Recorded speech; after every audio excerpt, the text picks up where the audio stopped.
Hi, this is Autumn Garibay. And this is Scott Garibay. And we're going to be talking about art and how it pertains to Rubik's Cubes. It's more than you'd think. And we will be doing this as we race to solve these Rubik's Cubes, starting now. All right, so we are specifically talking today about how Rubik's Cubes connect to art. And one of the first points we're going to talk about is reference. Yes, so this is a point I wanted to make for a while, but I am always a firm believer that using a reference for your art, specifically a photo reference, you might trace it, you might just look at it as you're drawing, is not cheating. I've met a lot of artists who say it is, and I strongly disagree with them. And this has pertained to Rubik's Cubes because I've noticed that we kind of need to do the same thing for Rubik's Cubes. There are algorithms that help us solve these, and we both wrote up cheat sheets to use as we solve them, and they really help.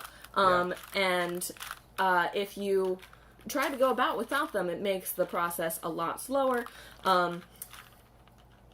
Without a doubt, yes. Yeah. Maybe people will respect your solve a little bit less, but it's important, absolutely, yes.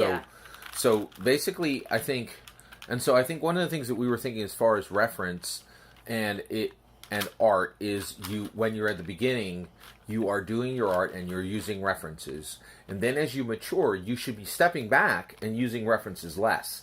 It's the same in cubing. When you are cubing to begin with, you will probably be able to cube right away and do the first layer without any references or cheat sheets, but layer 2 and layer 3 will use cheat sheets. And then this basically, as you mature as a cuber, you should not be using cheat sheets for references for algorithms. You should know those algorithms either by muscle memory or by heart in your mind and be able to kick them off. Agreed. The using cheat sheets for Rubik's Cubes and using references for art will, after you do it 100 times, you'll really start to learn the things behind it, how that artist made that photo, or how the person who wrote the algorithm solved that cube. So it's not a problem if you can't get past photos. You use photo references as long as you're drawing. Use out cheat sheets as long as you're cubing. But I think as you go on, you'll find to learn that naturally you need them less and less and less. Absolutely. Yeah. So basically, from the reference perspective, are there any? So I think we explored that. Were there any other touch points you wanted to touch on with references overall between art and Rubik's cubing between that? Is that pretty much all of it? I think that's it. For both of them, use them. References are great. Absolutely. Let's talk about hierarchy, right? So one of the things I noticed within Rubik's cubing is a hierarchy.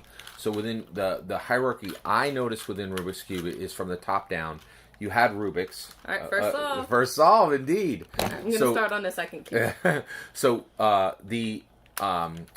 within Rubik's Cube, the first hierarchy was Rubik's himself. He actually created the first puzzling device, right? Which was the first significant, affordable puzzling device, and it really took the world. Below that were people who figured out the algorithms to actually do the solves, and they fully understood those algorithms. Nobody gave them those algorithms. They had to solve Rubik's Cubes without algorithms. Then there is a layer below them of people who are solving Rubik's Cubes with algorithms that are known.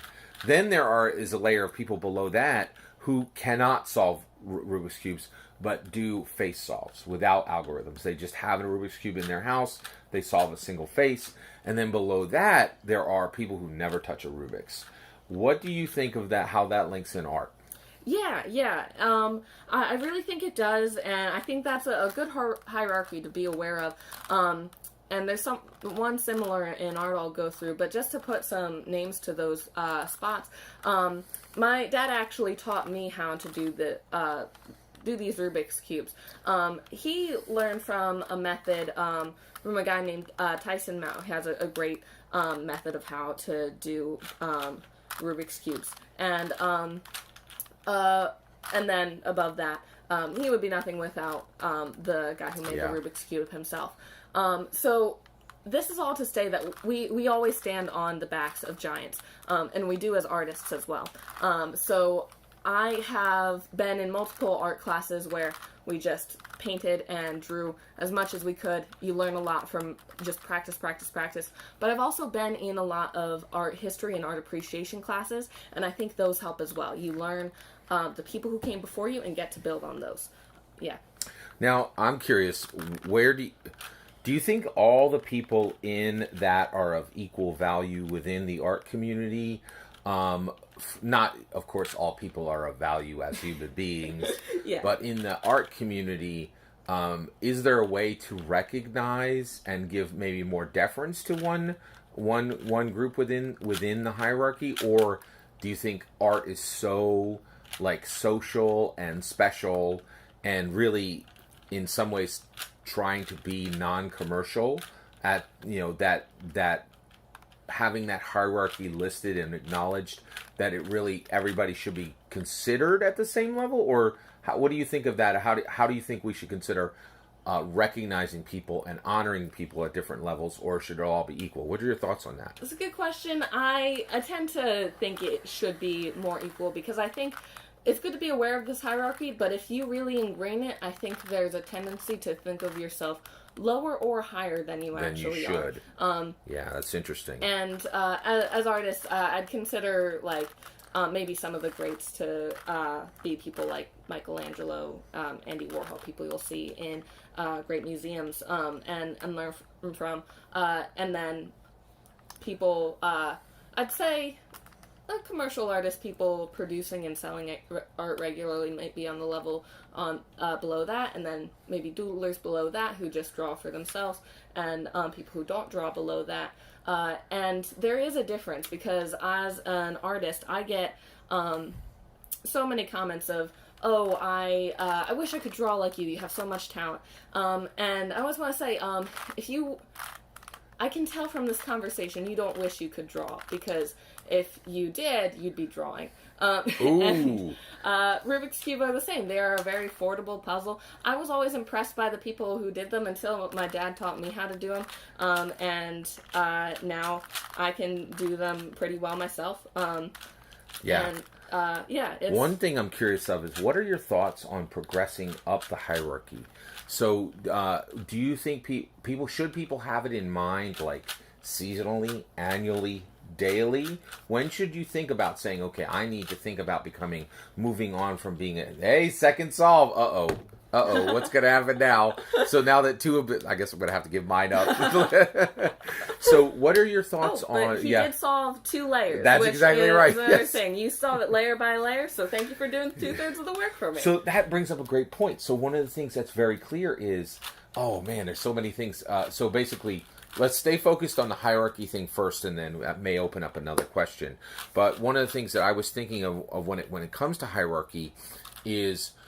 what should people be thinking about when they think about hierarchy as when they should go up? So when should somebody realize, okay, I'm a face solver. I need to go to the point where I can solve with algorithms, right? I'm not going to understand the algorithms, but I can start to solve a puzzle with a cheat sheet in front of me.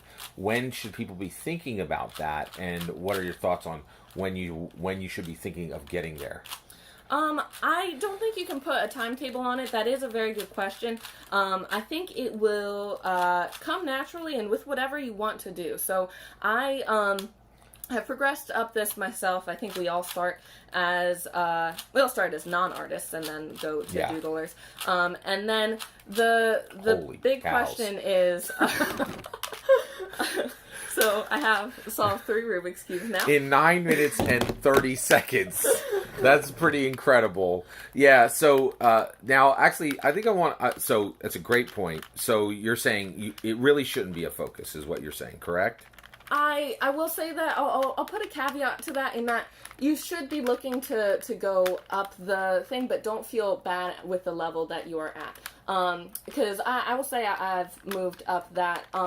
I think the biggest jump is from doodler to artist. And I think the easiest way to do that is through social media. Post your art. Other artists love to see it. I gotta hit you with this. Yeah.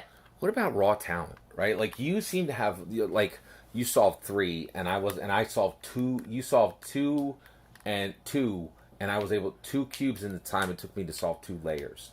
What is your thoughts on people who have more raw talent? That's a great question, and it connects to, we've discussed Rubik's Cubes on his channel, and I would suggest you watching about what we said in connection to Andrew Yang, and because I have a similar answer in that I don't believe in raw talent. This has been a controversial issue, a discussion I've had with a lot of people. But the reason I've been good at Rubik's Cube is I've done a lot of hobbies like it. I've done yo-yo and knitting, fencing, a lot of hobbies that require muscle memory and finger dexterity. And I've been doing those for years. So when I picked this up, I picked it up pretty quick. It looks like I'm just naturally talented, but I don't think I am. Talent. It's art. It's actually it's dexterity. It's hard work put into dexterity activities. Yeah, same for art. I picked up a crayon when I was a kindergartner and never put it down.